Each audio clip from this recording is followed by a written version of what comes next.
Okay, so Percival Everett. I love him. This book is called I'm Not Sidney Poitier. And it's equal parts satire, social critique. It is comedic. I loved it.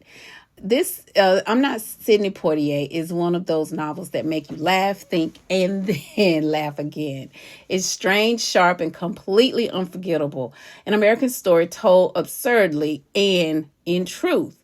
So the main character is not Sidney Poitier. That's right. His first name is not Sidney.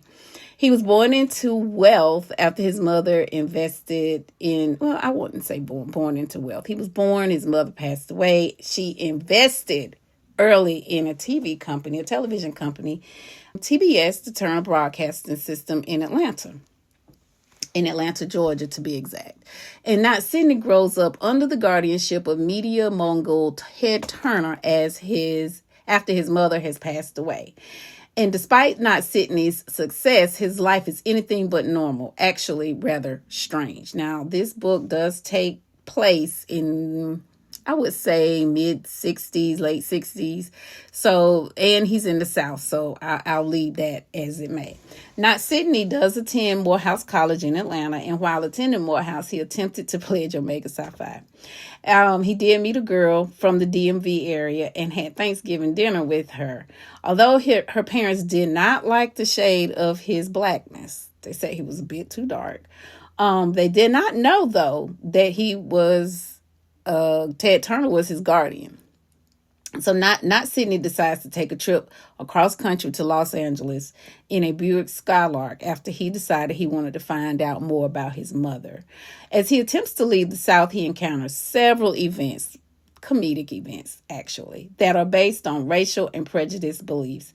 These mishaps help to make the book a masterclass of satire. Not Sidney is sidelined on his trip due to wrongful arrest of driving a black Buick while black. He was jailed and chained to a white man, Patrice, in which they escaped due to an accident made on their way back to Atlanta off the bus taking them to jail. His next attempt, he had car trouble, and a lady wanted him to build and fund their church, and he becomes involved with a murder investigation in which he is arrested again. He is rescued by Ted Turner this time and decides to actually fly to LA to find out more about his mother. Now, Sidney is constantly defined by his name and his uncanny resemblance to the real Sidney Poitier. Everywhere he goes, people project expectations, confusion, and stereotypes onto him. The novel follows Not Sidney to a surreal journey across America, encountering professors, preachers, and everyday people who misunderstand him at every turn. Each encounter blurs the line between parody and philosophy, exposing the absurdities of race, class, and the identity of modern America, even current America.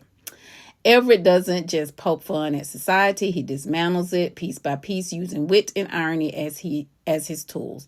Not Sidney's journey mirrors what it feels like to navigate a world that insists on labeling you based on your appearance before you even open your mouth.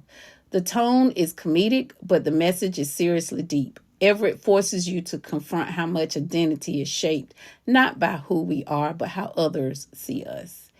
This book is smart, subversive, and unexpectedly moving beneath all the humor. I'm Not Sidney Poitier is for readers who love intelligent fiction with a satirical edge.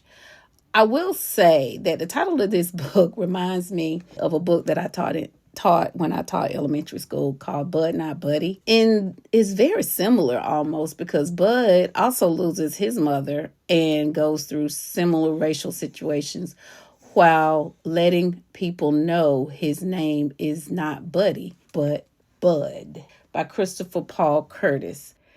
I would definitely purchase this book. I'm Not Sidney Poitier. Obviously, I've purchased Bud Not Buddy as well.